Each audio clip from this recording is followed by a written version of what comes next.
Yo.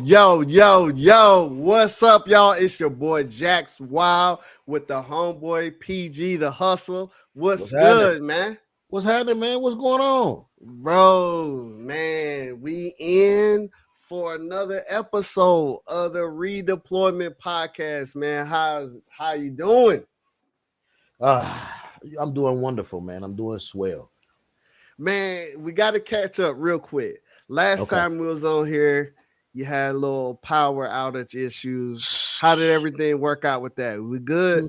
Yeah, it was. I mean, it's crazy. About like 11 o'clock, it came back on. It's supposed to be 5 hours. It came back on about 11 o'clock. I was like, I was tripping. I would put it like this. I didn't even know. I had got so used to, you know how we get on, man. We go into survival mode. We don't care. I had my little battery pack. I had my phone. You ain't got the lantern. Yeah, I had to go get the lantern. You feel me? I had to go turn the light on. We ran a little bit late. I had to get the power. Hey, man, listen. I had to make it work, man, but we made it work, man. If y'all hear it on Spotify, y'all have no idea what we went through. If y'all watched it on YouTube, y'all know exactly what happened. Yeah. So check it out both places, man. That's the more. Yeah, it's all good. So for me, man, everything, man. We just staying cool, chilling. A big news, my son, my youngest son, he's 16. He decided to, what's up, man, baby? Dave, you know Dave is gonna pull up. Already. What's happening, DC? So my son decided to go to his grandparents for the summer, or about 3-4 weeks, right? I was gonna ask you about that. Yeah, so he went down there, man. And I don't know what he had in his mind that he was going to get done. He thought he was going to go get a job. But I was trying to tell him, when you get a job, the first week you get to interview. Then the next week, they call you in for your paperwork. And then the next week you probably get like 5-6 hours, and then they bring you on, right? By then, it's time for you to come home and go to school. So you ain't going to be able to do that. But I was like, you know what? Go down there. Your grandparents, they'll take care of you. Right. Boy, my mama called me today. What happened? Pops got him out in that yard, boy. Hey, I knew you was gonna say that. I actually thought that's what you was gonna say when you said you was gonna warn him about. I thought you was good. You talked about the job. I thought you was gonna say I was gonna warn him that if he go down there, he gonna be in that yard. Ain't gonna be no kicking it, no party time. Listen, one of the things I teach my kids, man, I'm going to teach you as much as I can. But at some point, your next teacher just going to be life. You just got to feel it. Mm-hmm. Man, that man got him out there on that lawnmower, got him out there getting it. He said, tomorrow, them weeds. Tomorrow that man cutting down a tree. Yeah. Listen, that's beautiful. That to me as a dad, that's beautiful. I was living there. You didn't? No. Boy, I had uncles that put me to work, had me on roofs and more. Man, I'm telling you, and some more stuff. I'm telling you, man. I love it. As a dad, I love it. So happy because we work so much, we ripping and run so much. Yeah, bro. And we had a good place. We talked about it a couple weeks ago. We had a good place. We bought this house. We got an HOA. The HOA cut the grass. So, they handle the grass. Yeah. That's crazy. Okay. I mean, so I am thankful. Man, if there's some coal mines around there, send the man to the coal mines, bro. He got to go get it. Another thing I wanted to hit you with. We done with that. I want to go real quick. Okay. Hot topic of the day. No Diddy, but we got to touch on it. Oh boy. We just got to touch on it, bro. No Diddy, but that's a crazy setup. Okay, so no. Let's back up. You're not gonna gloss over that setup. How geniusly crazy that just was. You said we gotta touch on it, but no Diddy. listen. Those are bars right there. That's what we call bars. You know what I'm saying? So for what we know, he is not a kingpin. That's all I'm gonna say. No Rico. Now, is he weird? Did he do some stuff on the side?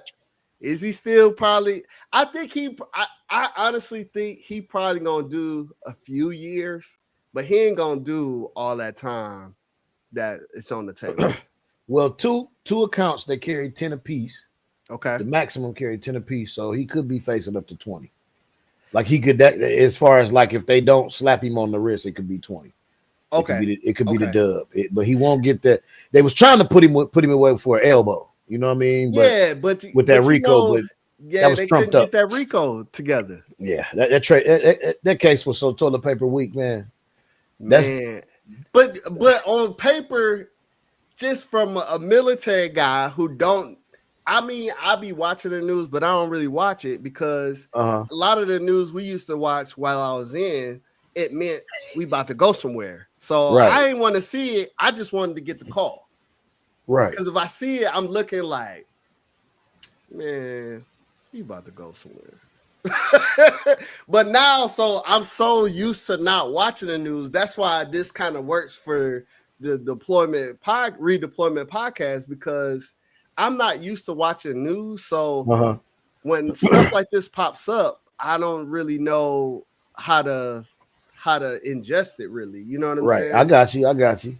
So when I seen that, I was like, okay, they didn't get him with the Rico, but they got him with some other stuff. Now, I do understand too, like with most criminal cases, don't you really only do a percentage of what they give you, right? Or can they throw that out too? It can go any kind of way. So this is what's so crazy about the court system. What's up, girl? This is what's so crazy about the court system is that when it comes down to sentencing, that's when it's up to the judge. Okay. There's no like consortium of what should happen. You get a presentation from the defense, presentation from the prosecution, and then the judge makes the final decision. He takes both into consideration, makes the final decision. So this, as we've been watching this judge, well, we can't watch him. So because because you already know that would have been a social media frenzy if they had that joint live, bro. But that's why they did it, and also another reason why they did it is because the prosecution was so weak. Yeah, you know what I'm saying? It wasn't strong. Had it been strong, it would have been publicized. Had it been stronger, so would it not being that strong? That's why it was public. That's why it was not publicized, and also. And I don't want to get too deep in it because despite how I look, this is good. This is good. Despite how I look, I stay tapped into all of this. Yeah. I stay on court TV. Like I was just watching the preppy party I'm new murder. to this. Yeah. So despite what's what I'm saying. So despite what's going on, like the judge, these are other key things that I paid attention to too. And this is why I didn't say too much, but I just wanted to watch everything. When everybody asked me, I said, "Let me just watch. I'm gonna watch and see what happens." Because the judge came into this at a position of, hey, we not gonna drag this out. There's not gonna be no long drawn out process. I'm gonna give y'all till July, such and such. No cameras, no nothing. I'm gonna give y'all till July. Y'all, if y'all don't come back by the end, we're gonna make something happen. This is not gonna be a long drawn out 2-year thing. No, this is gonna be a month and a half. We're gonna get up out of here. And he's a younger judge and a new judge too. So he was ready to get to the business and just handle business and just keep it real. Because the judges, before they take the case, they see everything that's presented to them. Right. Everything gets presented to them. That's how stuff goes. Yeah. So and then it gets argued in front of the jury and all that stuff like that. So those are things that I paid attention to. And so just in your opinion, do you feel like that was the right move? The right moves was made as far as by the judge? By the judge? Just absolutely. The verdict, whatever. Well, the verdict is so the verdict is something that's a whole nother can of worms. Yep, exactly. Yeah. See, yeah, exactly. See, DC, see. See, told you. Yeah, he owned it. From the man himself. These I told you. He owned it. Hey, OSI don't go too far, right? That boy know it. So I think this was more of a punishment. Go ahead. DC be on divorce court in the jury box. For real, I find that picture. That's dope. Down there and getting on TV, be sitting in the box, the divorce court. I love that. I love to do that. Me and wife used to hit some shows too. I never had a chance to do the divorce court, but I would love that one. But yeah, so you feel like it was punishment. I think it was. Oh yeah, this whole thing was punishment. Okay. If y'all see, people don't really realize and look at the whole thing when they get into this. He actually sued and won the liquor company that he was, with, I think it was with Ciroc or De Leon. One of them. Remember, he had two of them. So he had sued that company. Those are powerful people that run that liquor organization. And he sued them and won. And then after that, all of this stuff came out, and everything was weak. It was weak. So the thing is, and this is what I've been preaching for the longest about this. If you put yourself in situations where things can come back to bite you, or people can hold things over your head, like he was being Mr. Nasty Man, and he invited. No, I'm dead serious, and he probably invited some of those people, that represent that company to some of his parties because they was doing business together. So they seen that and they knew that they could hold that over their head. So when the day come when he was able to get at them for doing him wrong, they said, "Hi, we got something on you." Yeah. So let's do this. And then that's what happened. And that's what this whole thing is really, to me, in my eyes, in my opinion, that's what this whole thing is about. Because I looked at the whole, not just from when they said, "Oh, he's being slapped with the charges." You know what I'm saying? But see, but that's what I said when you got it. I think who was that? Well, that was DC last week. Was basically in a nutshell, move accordingly.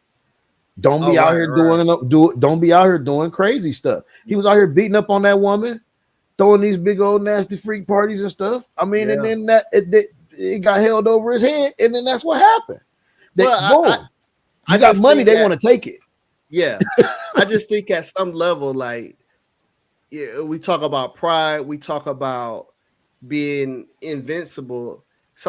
When you get away even when I tell my kids, even if I don't catch you, you're gonna get away with it for so long, you're gonna feel like you invincible, and then bam, it's gonna come. So I mean, that's just a lesson for everybody, man. Like, everybody can get touched. It's that, I mean, most definitely. God dang, I can't say that. Everybody can get prosecuted. Here you go with the quirks. You got him. Anyway, let's move on. Look, man, we got a great show for y'all today, man.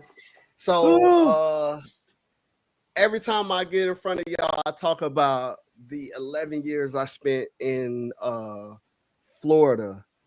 I was stationed at Herbert Field. Okay. I was just leaving Japan. So I was just leaving a very, very wild part of my life. We had Rock City. Okay. Then we had Marcus. Okay. And then we had DC. All three of them can vouch that Japan was a wild time for me. Right. So it was time that the Lord got a hold to me. And so when I moved to Herbert Field, got stationed at Herbert Field, my wife, girlfriend at the time, she found a church home, was New Life Deliverance Temple.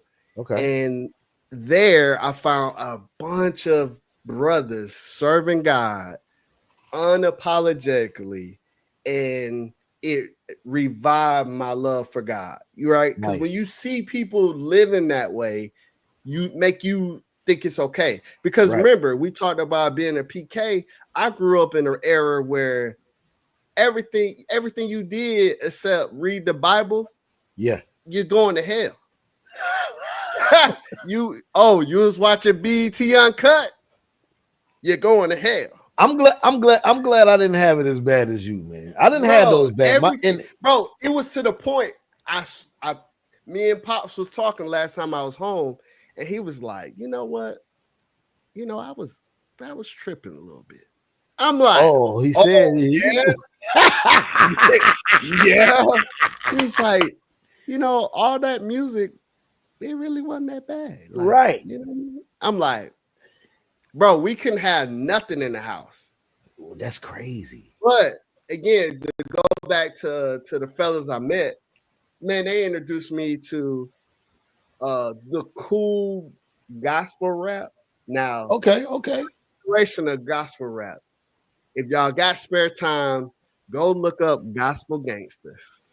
Okay, you check that out. I give check it out. one spin. Give it one spin. Just Google Gospel Gangsters. Okay. And then Google DC Talk.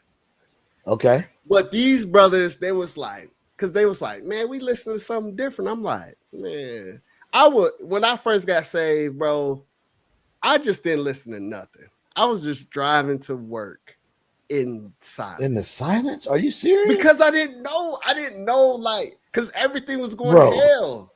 No, jazz is jazz. You could listen to jazz, man. What about the wave, man? You could listen to Spyro Gyra, man. Boney James, man. You could come on. They said they playing that trumpet, they playing that saxophone, and going to hell. No, are you serious? Everything.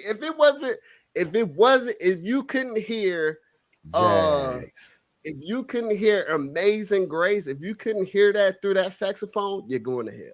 My brother.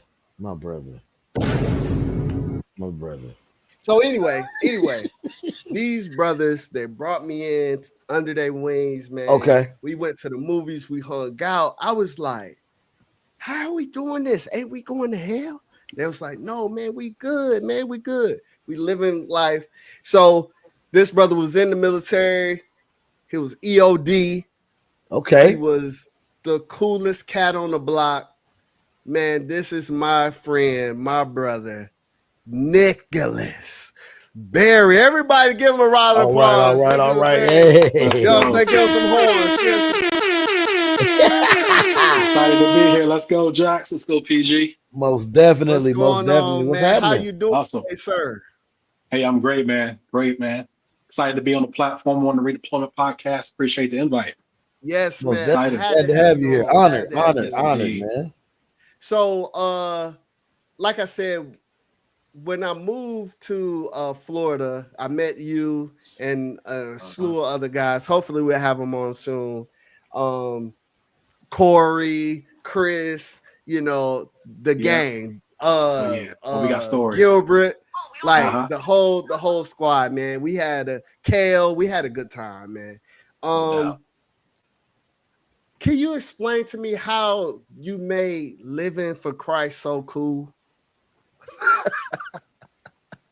I think it kind of spread, man. Like you were saying earlier, being around, like when I got to Eglin and got to the church and got plugged in, I saw all the cats, like you said, that were about it, and just, people that came in before us, kind of set the stage, and we just kind of got in where we fit in, and we just made more room for people after us. But it was a great time, great group of brothers, like you said. I just love the fact that we could laugh, we could just do life, we could relate to each other, tell stories, and just enjoy ourselves, making it, just having a good time. Man, we had PG, we had a time, man. When we got together, bro, it was a time. And we'll kind of touch on it as we go through this. So what we like to do here, Nick, we like to go through what we like to call the drop. And the drop is known as jumping out of that old aircraft. So you dropped everything and came into the military. What was that like for you? Give us like the why you chose to come in. Did your recruiter lie to you? Was he a good guy? A lot of these people that we had on was starting somewhere else, going to the Army, had the strong arm, they contract to get to the Air. Like, what was your situation? Yeah, man. So shout out to my pop, my dad back in Philly, Philly and Jersey right now. Oh, Philly. Okay. Yeah. Philly, okay. Those are my Title roots. Town. So, Title Town. Title Town. Let's go. Go Birds, man. Thank you for reminding me. Is that bird in the building right behind me? There's that bird up there. I see it. Hold on, Yeah. I might. Yeah. Yeah. see Okay. Representing Philly. Yeah, but my dad, he was in the Air Force. He was security forces. Okay. Nice. And he was all about it. So Okay. he was active duty. He did some time in the Guard also. But when I was coming out of high school, he was like, "Hey, son, this is the route that you need to go." This is because I was still trying to put my plan together. And he would take me on base. See how Air Force life was like, how military life was like. Nice. And I'm just looking out the window of the car, just looking around and be like, if this is what it's about, then ain't no way I'm going, no way I'm going into the military. But it seemed like it was its own little world, right? You go on base, you got the BX, you got the shopping, you got different organizations, you got different buildings. Shouts out to Philly real quick. You know what I'm saying? Thank you. You know what I'm saying? Hold on, let me get Super Bowl champs. Reigning Super Bowl champs. NFC. Had to show them some love. Champs. So go ahead. I'm sorry. I appreciate it. Yeah, no doubt. But I saw my dad in the Air Force, and he was doing his thing, and he was successful in it. But I knew I just wanted to do my own thing. I just wanted to do my own thing. I had this master plan. I was going to go to college, get my 4-year, get my bachelor's, and do my thing. I was going to go into be an architect at the time. Mm-hmm. So came out of high school and went to Temple. Graduated high school. Went to Temple University down there on Broad Street. Oh, And, okay. Yeah, I was there. My initial career, my initial college career lasted a very lengthy half a semester. So half a semester. Half a semester, bro. Half a semester. I wasn't ready. He was. I think you talked about Japan, right? Yeah. So Temple was my Japan. Temple was bro. my. So Temple. So I haven't heard. I heard about Temple because one of the high school players that I used to mentor in Navarre went to Temple. So he played ball there. And I'm like, never even heard of it, never even seen it or whatever. But explain Temple. Is Temple like that party town? Like it's big business? Like what is it? So it's right on the main strip. It's on Broad Street. It's right on one of the main arteries of Philly. So it's like, if you imagine, or if you build Philly, you got North Philly, which is, it's you got North Philly, you got West Philly, you got South Philly. We all know West Philly. North Philly. Yeah, we know West Philly. We all know West Philly, born right? and raised. Right. Yeah. On the playground where he spent most of his days. I'm weak. Right. True. That's a given. Right. But North Philly, a little bit harder part of town. I was just about to say, if you in the hood, you know North Philly. Exactly. If you a hood. Right. Exactly. So you build Temple right there in the midst of that. So crazy.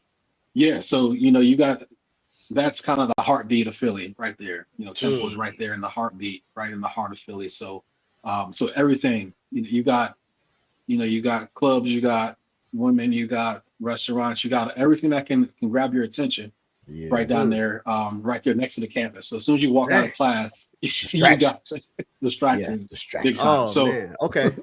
So half a semester is all you could handle. Half a semester, and I got a grade report. They didn't have report cards, from college, but you get a little update on your status, and it didn't seem that I was making the grade quite yet. So what I did was I made alternate plans. Okay. So, but my journey to join the Air Force, I had a pretty nice setup. My dad again hooked me up. I went to the base, went to McGuire Air Force Base. That was my first duty station right there. Because I went in as a reservist, as a full-time reservist, kind of to see how it worked. Oh, I want to test it out, right? So, okay. but I narrowed it down to a few different career fields. Um, my dad told me like probably junior year of high school, he was like, "Yeah, you got security forces, you got EOD. EOD, they're the ones that work with the bombs." And I was like, they work with what? Work with bombs, you said?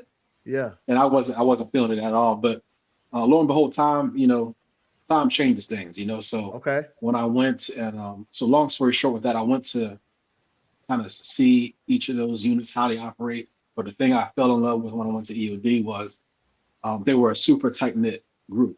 You Oh, know, okay. You Uh-huh. got to be. you gotta Yeah. be, You yeah, gotta yeah, be, you bro. exactly, yeah. Because I mean, you go out and somebody, come on, man. Like, you all I got, bro. right, I'm about to go So see this bomb. so I know you I probably got, already getting yeah, into it, but for those that don't know, because this is the redeployment podcast, a lot of people that don't know what EOD is. Can you oh, yeah. yeah, Explain EOD. explain to them what you do? They heard the bomb part, but right. explain to them like the actual workings of EOD in the job in the description so they can know. Yeah, sure thing. So EOD stands for explosive ordnance disposal. Explosive ordnance disposal. So ordnance being any type of, of munition that Hmm. contains explosives, whether high explosives or low explosives. So Okay. EOD, we handle everything from fireworks to nuclear weapons, um, chemical, nuclear weapons, chemical, biological, high explosives, low explosives, conventional, any type of explosive, improvised explosive devices. So those are homemade bombs, terrorist bombs, anything that can be made by a terrorist, whether stateside here in the United States or overseas. Anything Mm, that has an explosive hazard, even things that are loaded on aircraft. Even the aircraft itself has explosive hazards in the cockpit and where the pilot Right. sits. yeah. Wow. Anything that can cause harm that has explosives, we handle it. Serious business, people. Yeah, yeah, yeah. Yeah. So Yeah. There you go. yeah, so if you're not really familiar with EOD, kind of the lifestyle is kind of very similar to, and it is an emergency response Oh, type of okay. career field. So Hmm. we worked with firefighters in the same squadron. So sometimes you have some downtime where nothing's happening, but once there's a call, if there's an emergency, an in-flight emergency, or there's a situation that needs EOD presence to respond and see what's going on to mediate a hazard, then that's when we kick in that. It's So serious take though. us through this picture right here, because we've all seen what's the name of that movie where Uh, where he was in this bomb suit. oh yeah, Uh yeah. What's the what's the name of name of that? it? Trying to think. I know which one you're talking about. There's Oh, a the lot of Hurt Locker. the Hurt Hurt Locker. Locker. Yeah, So yeah, that's the first time, like I didn't know y'all was getting down. Like I thought y'all was using like the little remote control The bad drones, the boys, robots. hmm the robots, but I didn't yeah, realize y'all was getting up in person close with this thing on. yeah, yeah. So the Hurt Locker. So there's mixed reviews on that movie. I think it was a great movie overall. So there's Okay. first off there, whenever you have Hollywood creating a movie about whether it be EOD, fire department, anything in the military, they're always going to put their spin on it, right? So it's not going Got to it. be 100% accurate to the T because Okay, okay. there's got to be that entertainment value. But the thing, to your point, Jax, in EOD we do utilize the robot. That's one of the primary methods because we rather do, without getting too deep into information that we can't talk about on the pod. Yeah, yeah, for But sure, for sure. but just Keep keeping it it at a good level, low right? class. Yeah, yeah. Keeping that the right Whoa. class, right? So keeping it at the right class, Yeah, so there's always the first course of action is always to deal with something remotely because we'd rather yeah, for not put a sure. put a human life in Yeah, jeopardy if we don't have to. So we're always probably going to use that robot. However, what you saw in that movie and other movies like it in that picture is what happens when that doesn't work. What happens when the ah, robot when you can't send a robot or the robot is Mm. dead, if your robot got blown up on the last mission. So yeah. now we don't have a robot. Now we have to send He a be person like, down. God dang it, y'all blew the Yeah. robot up. Hey, look. So y'all didn't buy two. So y'all didn't buy two of them. Just thought one was gonna do. No, you cheated. You have a backup. You went too fast. Sometimes we got multiple, yeah. But sometimes they don't work. Sometimes they all got blown up. Sometimes it's down in for there maintenance. arm wrestling. Come on. Crazy. Right. No, you going. Roshan, bro. No way. In that suit. But I tell you, that's the moment that you live for, though. As an EOD tech, you want to go. Okay. You want to go because you train all this time, right? And you want to go down and you want to earn your keep. It's a lot of school we go through. We go through about a year of tech school. That's after the prelim course. So the course has changed over the years since I went in and got out. But I used to teach. I was an instructor out there, also at the EOD school. So those guys work hard, man. All 4 services. Oh yeah. Go through the school together. So answer me this real quick. Yeah. I know, like you said, it's movie value, entertainment value, but it's that cutting the red wire or the blue wire. Is that for real, bro? Like, is it down to the nitty gritty? Like, if I cut this blue wire, we gonna stop the bomb and New York is saved. But if I don't cut it inside, we all gone. Is that yeah? Is there any legitimate value in that, or is that all fake? Yeah, so there's some legitimate value in that. Yeah. So does that happen on an everyday basis? No. But but the value in it is the technical side. So us as EOD techs, we have to understand circuitry. We have to understand electronics. We have to be able to diagnose, sometimes using X-ray, what's going on inside of a munition or a weapon. We have to be able to trace all the circuitry to know where the capacitor is, the power source, the initiator, the main charge, all those different things. And this is all stuff that you can find out. You can look online and get this and more information. So, boy, I know ain't nothing electronic broke in your house. Yeah, bro, that boy own it. That boy, give me the washer don't work. Give me my kit. It's the 5th pin. Give me my kit. It's the 5th pin on the circuit board. Man, I know they be like, don't tell Dad the TV's broken. He's gonna get tear it apart. Out. Warranty. I don't need no warranty. Exactly. He gonna get the suit out. So I can rebuild it myself. So to your point, we talk about precision, right? Mm-hmm. You are the most precise dude like I have met. And because you're an EOD, where precision is precision, then you went to honor guard. Can you tell us a little more about that? Yeah, man. So definitely. So had a blessed career overall. God blessed me and put me in some amazing, amazing spots. Gave me some amazing opportunities with some phenomenal people. So while I was EOD, got the chance to be a part of the honor guard, and the honor guard mission, man, was one of the second best things I've done. One of the best things I've done in my Air Force career. So being able to go out and represent the Air Force, right, stand in the ceremonial uniform, a modified version of our blues, right? And in a lot of cases to show honor and respect and give the last recognition to our fallen, right, whether it be active duty, retired, military or veterans, even veterans that served, single enlistment or less, but going out and representing them. So was there, going from one very, high energy unit being EOD to another, in a very different way. But like you said, the precision, the desire to do things very with perfection, with excellence, was there. So I fell in love with that, and then had a chance to not only be a part of it, but also to lead it as a non-commissioned officer in charge of the Eglin Honor Guard for several years. So. Man, that's awesome. Because one of the things about like the Air Force, or I think me and PG kind of talked about it in one of our other episodes about how there was on our head about folding those underwear, folding your shirts.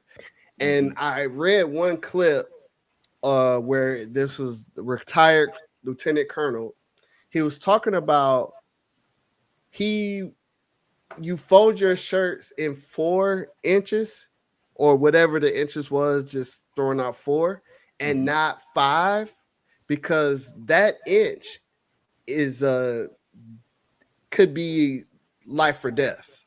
Right. And so I think that programming us early in the days helped us to be successful in that way. Would you agree? Definitely agree. Definitely agree. Yeah.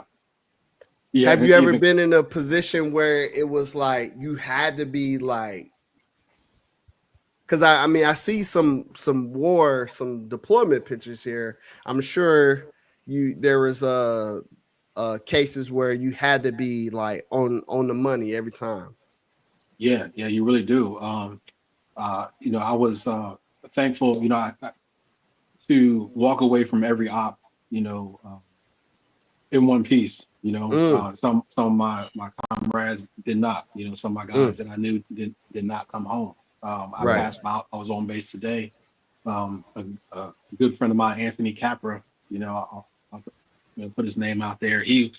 We served together at the EV flight here in Eglin many years ago. And I drove by the EV shop actually earlier today, and saw the loop that's named after him, because he didn't come home from a deployment. So, and no fault of his own, but that's just the nature of the mission. Right. But there was one incident that I recall that I was not there, but heard the report that there was a group out witnessing a disposal. So a disposal is when you have X amount of munitions. Say you have 400 munitions, and you put it on the range. I think you got a picture of me in one of those holes. Yeah.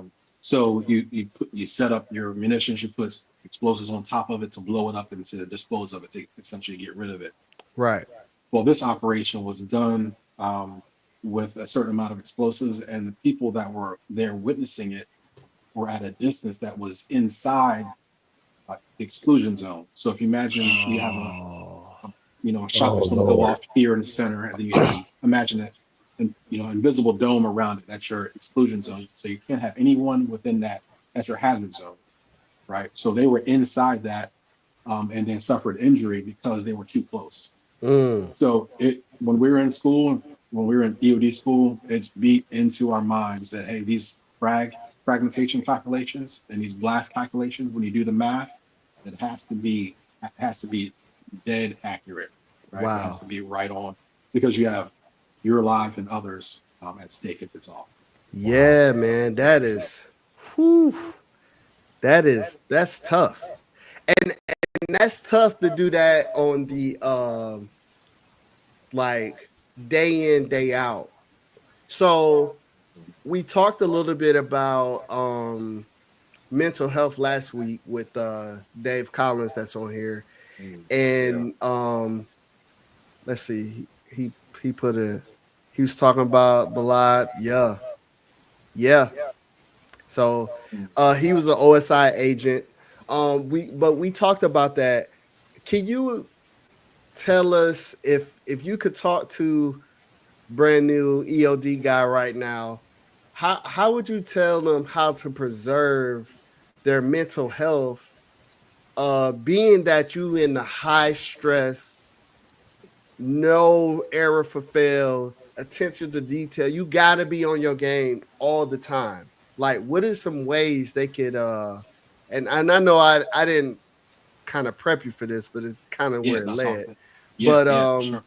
what would you tell them? Because that's tough to do that day in, day out. You can't make no mistake. Right. Yeah, for sure. Great question. So you have to have, in a role like that, you have to have your outlet. Mm-hmm. You have to have some things outside of your career field, because when you go into work, you got to be on. Yeah. You got to be locked in. But when you get off your shift, when you walk out of those doors, you have to be able to shut it off in a way and plug into something that brings you, employment. Whether it's hanging out with friends, going like we did. We went up to Herbertfield, play basketball on Friday nights. Yeah. Um, Yeah. you know, whatever it is, sports, athletics, hanging out, church, hobbies, whatever it may be, but something that to occupy your mind and to that will allow you to kind of relax, and release that stress. Sure. Yeah, that's good, man. That's good. Yeah, that's heavy. Uh that's heavy. I really appreciate that. That's insight from the inside, y'all. That you ain't gonna get that nowhere else. So, man, shouts out to you, man, Hey for man, that, man. Give him I'm a grateful. I'm grateful, that's man. good, man. Um, Um, so after you left the military, I know you were selling cars for a little bit. You yeah, actually yeah, sold us a car, and I'm very appreciative. that's right. You still got Um, it? You nah, still you got? know what I'm Come on, saying? You know what man. I'm saying? You know what I'm saying? Come on. I mean, I you know. I sold was. us a couple cars. So the Yeah, first yeah. one, No, it's all good. yeah. But so you sold some cars for a while.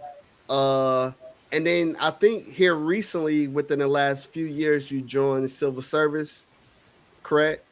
Yeah, been civil service for about 10 years now. 10 10 years. So It'll be my 10 bad. years in That's on me. August. That's on me. I No, ain't do my research. See, no. we folks out there, do your research. Okay.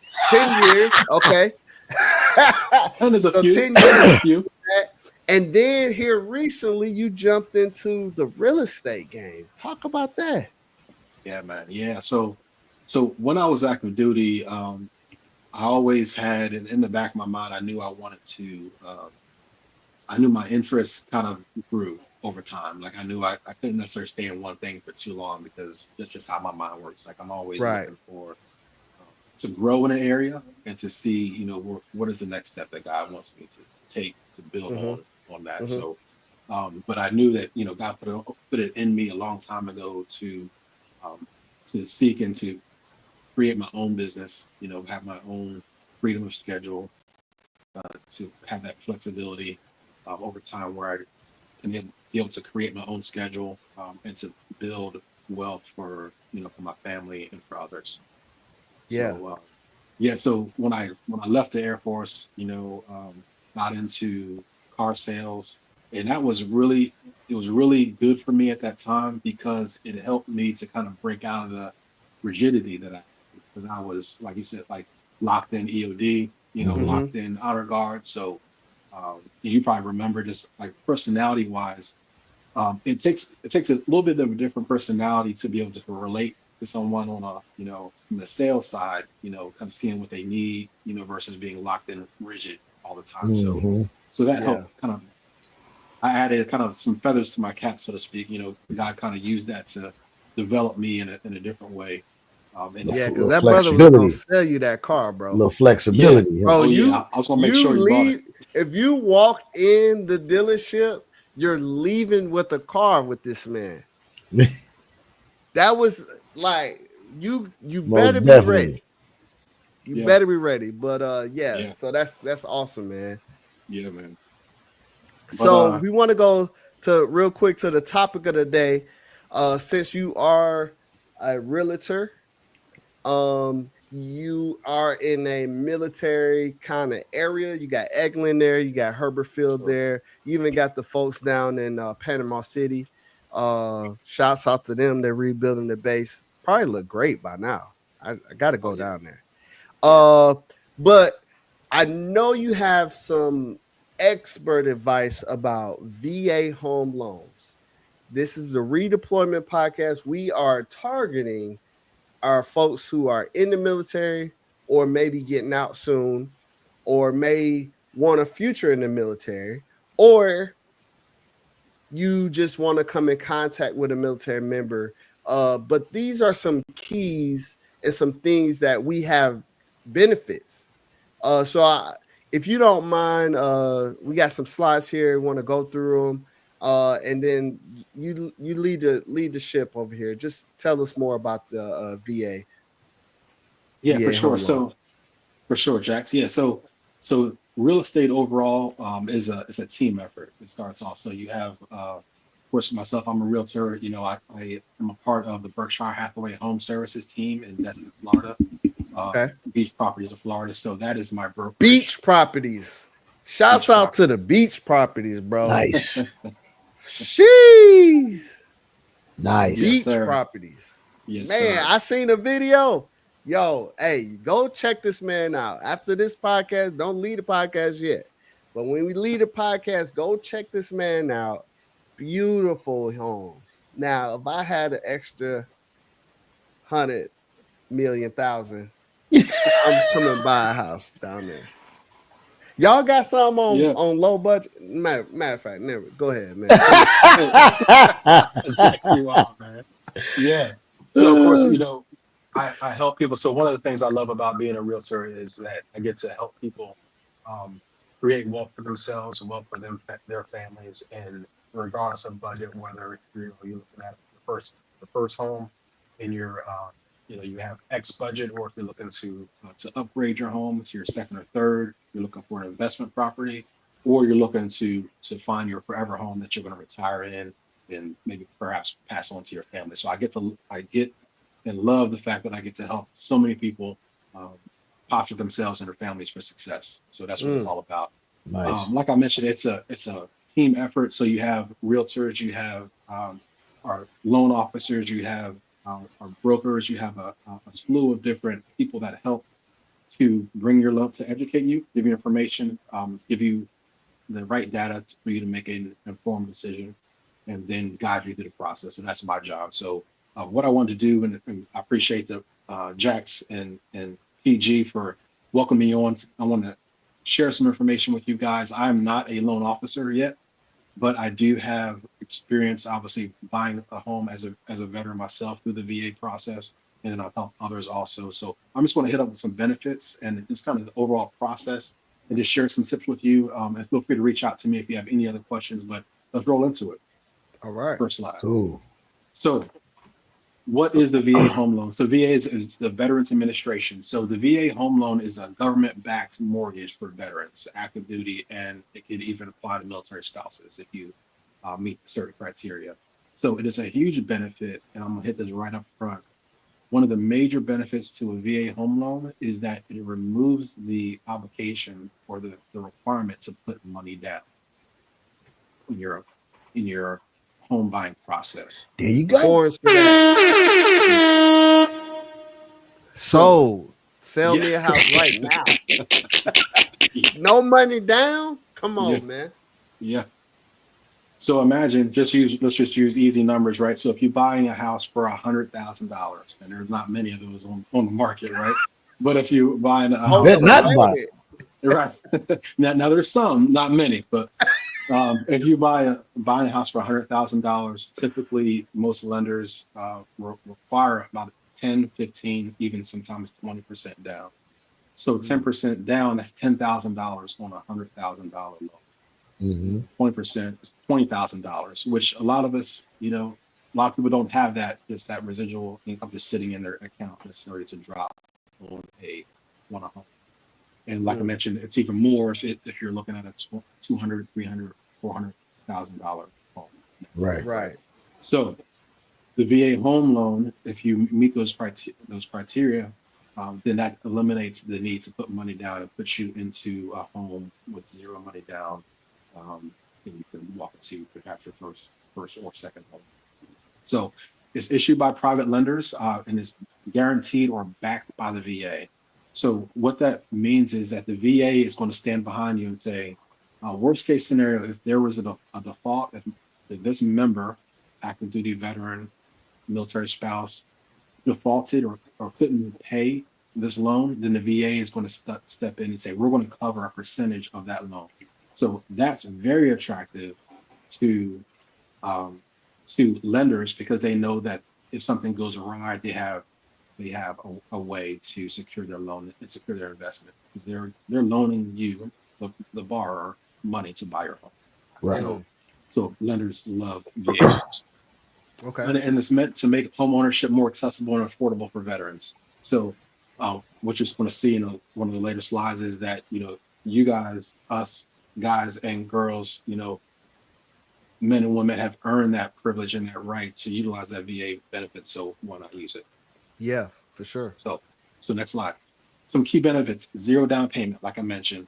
Woo. There's no PMI. There's no private mortgage insurance. And some people are not sure, not familiar with that. But when you finance a loan through other methods such as FHA or conventional loans, sometimes there is what's called PMI, or the private mortgage insurance, which is that backing. You're paying an insurance policy for the fact that you may not be able to make a payment later down the line. That does not Okay. exist with the Okay. VA loan. Okay. Okay. The rates are competitive in terms of interest rates, flexible credit and income guidelines. So some people have the concern of, hey, I don't know if my credit is good enough.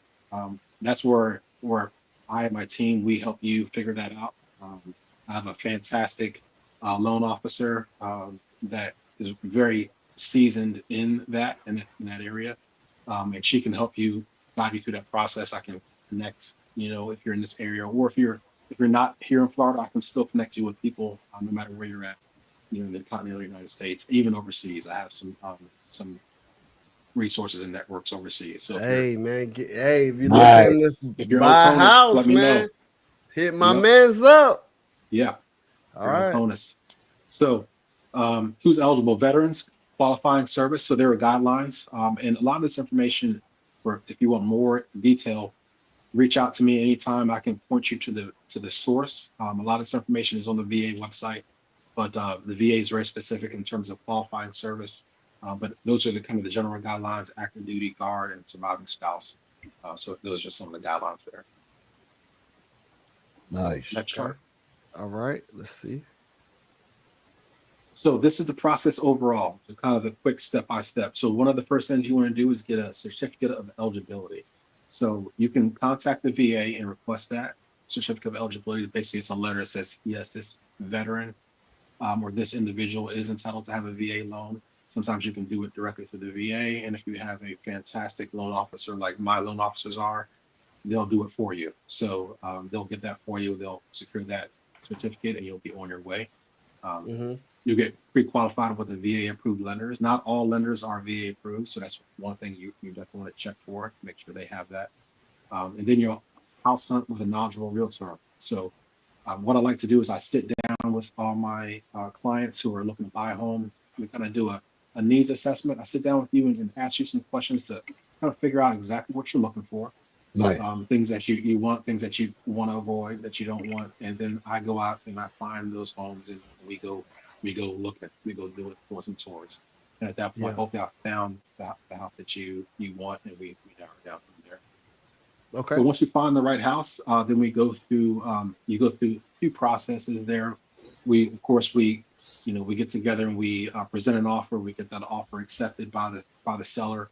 And then we go through the appraisal process and underwriting. So those are all the processes where there's an inspector that goes out to inspect the home and make sure it meets VA guidelines and it appraises for the value or above that you're buying it for. So that's security to you as the buyer, to make sure that you are going to be put in an equity position sooner rather than later, so that you're not upside down. You don't have negative equity, but you have a home that is what you paid for in terms of. Real quick, Nick, do you have one quick question? Is Yeah. it true 100% disabled vets do not have to pay the VA processing fee? But I mean, obviously, Yeah. you're not a loan officer, so I don't know if you privy to that info. Yeah, for the VA processing fee, I don't believe that you need to. I can get a definite answer for you for that. Okay. Yeah, I want to get you. Yeah, I wanted to. It depends on also what state that you're in, because Okay. there's some different variations there. That's a So, good question. but yeah, please reach out to me. Send me an email or a text, and I can definitely get that information for you for sure. Okay. And then let's see. Oh, the myth. This is a good slide right here. I love this one. Yeah. So I'm going to go through. Some people think that the VA loans are hard to close. Sellers won't accept VA offers. I'll tell you, for all the sellers that I work with, individuals wanting to sell their home, I put their home on the market. We always include VA. So they're always, from my experience, sellers are very adamant about being open to selling their home to a VA buyer. So the VA money is essentially as good as any other money, right? So Right. so there's not really any substance to that myth, right? And one of the biggest ones there is the third bullet. You can only use it once. So that is in terms of the VA entitlement. That is incorrect. So uh, if you purchase a home using your VA entitlement, and then you were to sell that home, you can use it again. Mm. Which that you can use that VA entitlement to buy another home. And in addition to that, there's also an entitlement refers to the dollar amount of home that you're able to buy. So, Yeah. say for instance, if your VA entitlement is say 750,000, right? Okay. And you go and buy a home that's 350, you still have another 400,000 that you can use to buy and secure a VA loan. So Okay. that's the Nice. flexibility that you have there, as long as you're That's within awesome. your threshold. Yep. Nice. So great facts there. Okay. Let's see. All right. So those are some of the big hitters in terms of VA home loans. And then there's some other, I just kind of added into this in terms of Yeah. some just VA benefits in general. Of course, you have VA healthcare, disability compensation, education benefits. If you're looking to start a small business, there's VA small business loans. You have your VA pension, aid. So there's a slew of benefits there available to all of us who are, who wore the uniform. Yeah. So if you're a veteran out there, you're watching this, or if you are get ready to get out, man, one thing that you cannot take for granted is learning what you got at your fingertips Yeah. from the VA. Now, here's the key. You got to be a little bit petty and you got to be a little bit patient.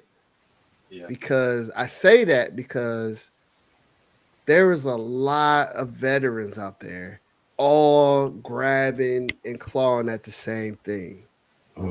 They're not going to be instantaneous, especially with like my disability claim. That joint took forever. Oh yeah. But once it was in, it was in. Bam. It was good. But it's appointments, it's emails, it's talking to the doctor, and it's this and that.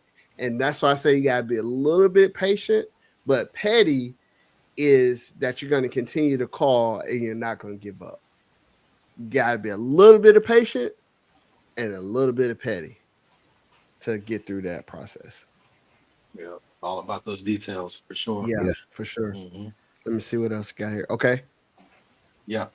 So buying a home ownership, and again, I talked about kind of wealth building in the beginning, Yep. so um, there's, if you look out on the internet, there's a lot of information, there's a wide variety of different opinions in terms of should I buy a home or is it better to rent a home, for the rest of my life. What I'll say is that when you're buying a home, you're securing that investment, right? And typically, if you do the research to the fact that land values and home values typically go up, Mm-hmm. right, over time. They don't go down typically, right? So um, if you invest funds in buying a home, you're essentially posturing yourself and your family, especially if you start early, start young. You buy property and allow that property to increase equity over time. Then you turn it into a property eventually that you are able to sell for a profit, or that you can later turn into even better an investment property that you rent out and now collect rent on that property in perpetuity.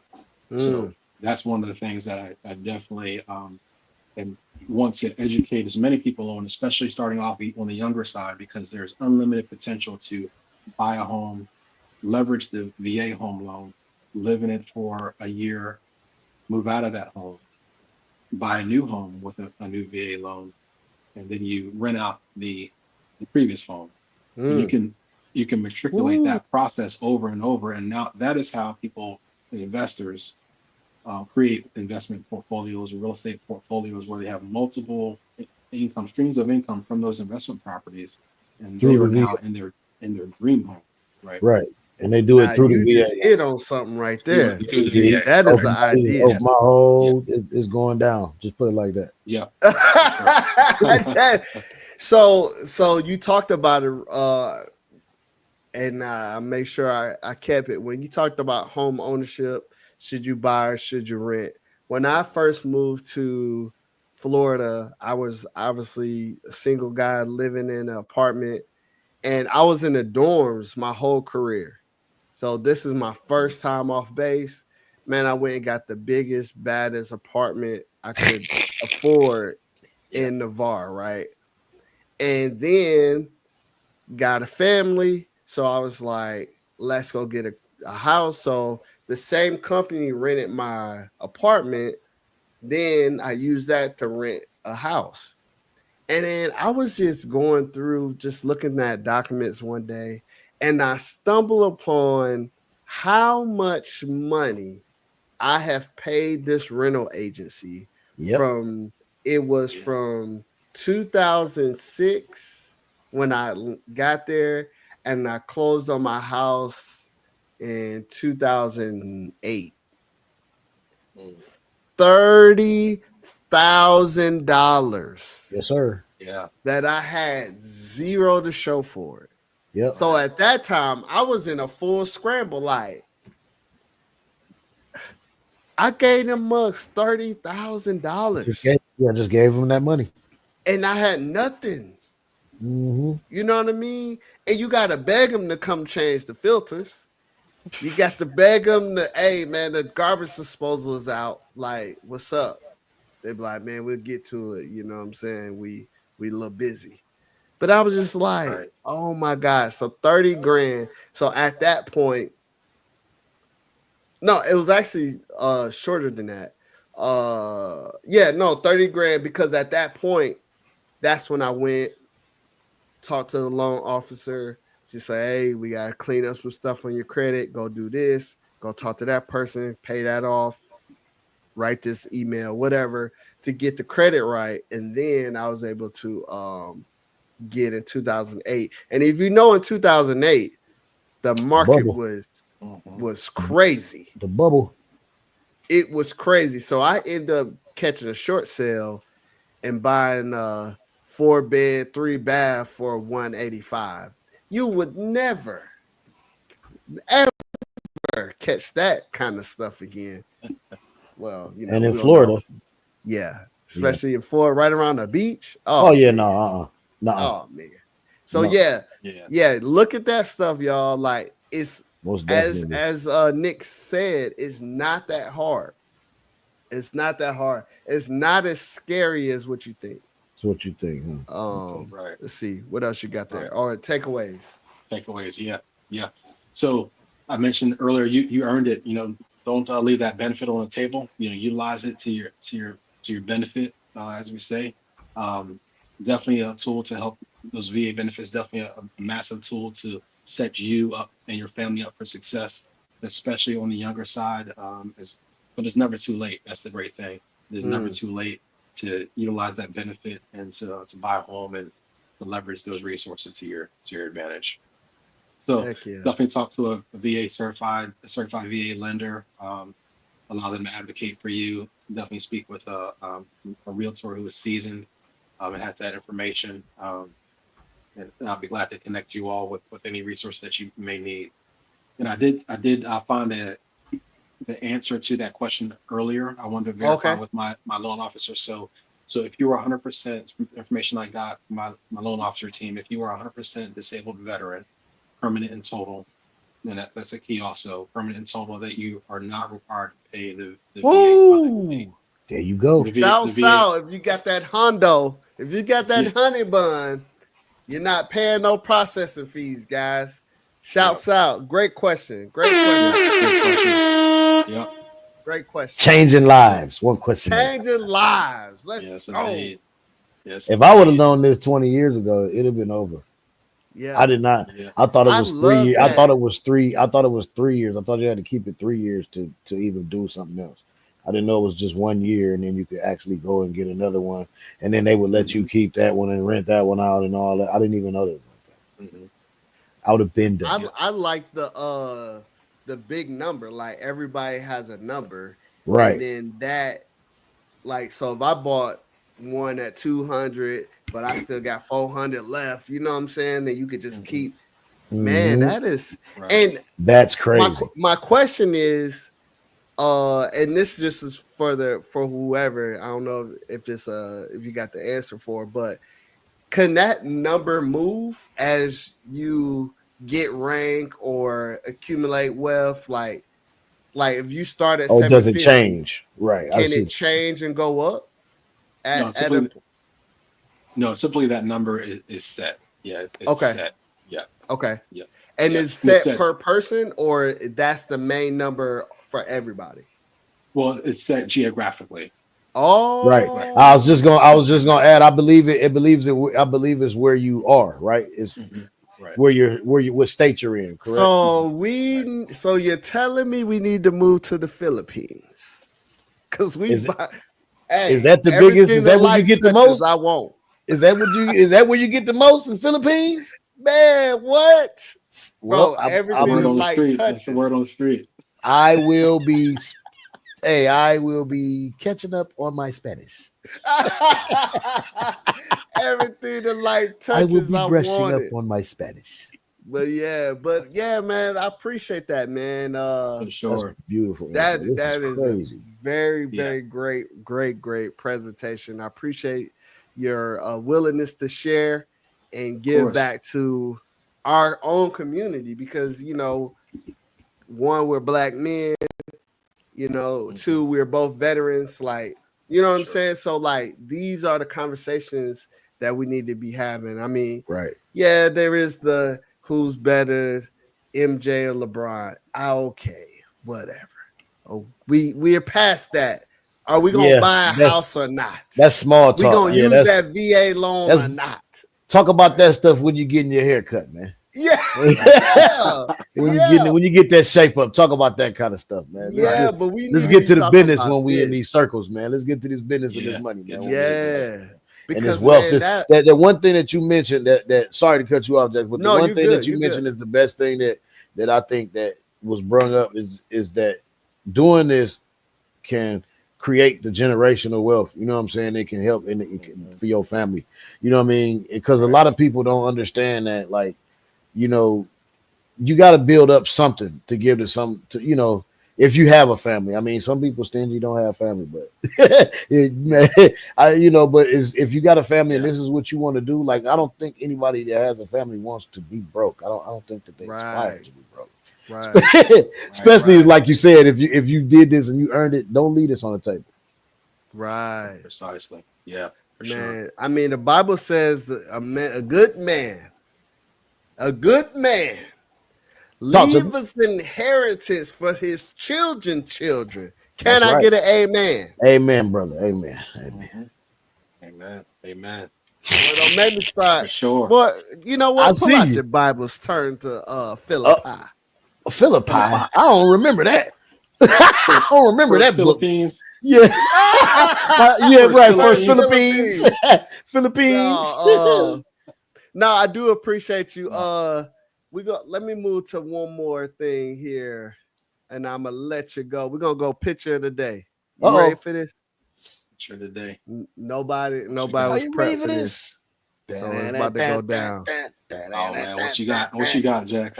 Oh, you cooking something good? It's about to go down. Let me pull it up here. Where's she at? No, it didn't come through. Hold on, it didn't come through. Oh Lord, I gotta get it real quick. Hold on, bear with me for a second, folks. Anyway, Nick, on the way out, give us where we can find you, all that stuff. You know, you got a quick elevator pitch. Give it to us. You got it. For sure. Yeah. So again, like I said earlier, I love helping people. My goal is to change lives, improve lives through real estate, right? So helping you guys to get wealth for yourself and for your families. You can reach me. I'm at Berkshire Hathaway Home Services. Destin, Florida, beach properties of Florida. You can reach me, Nick at nickberryrealestate.com. That's my email, or my website is nickberryrealestate.com. All right. Nice. Well, I hope they hit you up, bro. Like, for sure. Very, very good. Here's a picture of the day. Woo! Oh, man. Now look. Talk about Explain precision, right? Let's talk about precision for a second, right?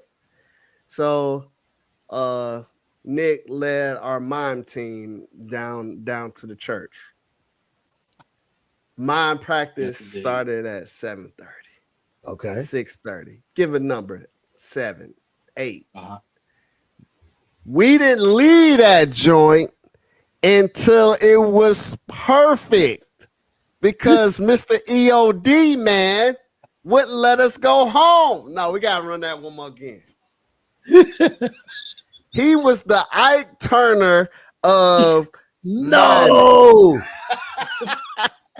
Do it again, anime. No, I just threw this picture up here, man. Oh man, what a great inspiration that, you know, diffusing bombs by day, miming by night. This just one of like a snapshot of indeed. You know, that's how we used to get down, man. This just proving that, man, we had a ball, man. We had a ball. We did everything, man. Yeah, so yeah, I wanted to leave you with that. Let me see. Closing comments. What you got for us, Hustle? Nothing, man. You know what I got? What? Run this show back and write down these points. Get familiar with what he told you, and if you are in the position to do what you got to do, or to do what was presented, do it. That's good. It. That's good. Yeah. Nick, closing comments. I'm gonna throw one more point out there. So yeah, to all my young service members, men and women in uniform, if you are starting out, you know, some people are discouraged, but they think that they can't or shouldn't buy a home earlier in their career because they're going to PCS in a couple of years. But the beautiful thing about that is, you know, I'm helping an individual right now. Him and his son are about to PCS over to Germany, and we're selling their home here. But you could PCS and move to another base and rent out your home here, and now that is income, right? Mm-hmm. You're having someone else to pay your loan off, and then the difference between anything that's left is going into your pocket. So that's other income. And now you do that several times throughout your career. You PCS 5 or more times, 3 to 5 times in your 20-year career, or however long your career is. Do that several times. Now that all that money, that difference, you know, in your rents are just going to probably increase over time as the property value increases. Yep. That means there's more money in your pocket over time. So once you get to the end of your military career, now that's additional income. So you're not so far under the gun to find, you know, that next job that's going to pay X amount to have more financial flexibility. So definitely get with you know, if you need more information, I'm here. Or find another seasoned realtor, someone who's qualified. You look for someone with some designations that has put in some time with some additional education, who's educated themselves, and so that can give you solid information and give you that work ethic. It's somebody that's going to work for you on your behalf and get you what you need. Man. So, Jax, PG, thank you guys for putting me on the show, man, bringing me in. Sir. We're honored, man. We are honored. We're honored to have mine, you. Man.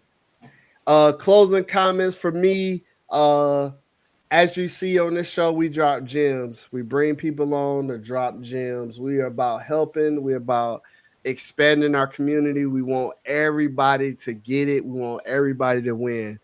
If you feel like you got something to give to the community, our veteran community, or those ones who are in the military thinking about staying, or B, maybe you're thinking about going ahead and leaving early, or C, maybe you're thinking about coming in, or D, maybe you never had any contact with a military member before and you just want to know more about us and how to relate to us.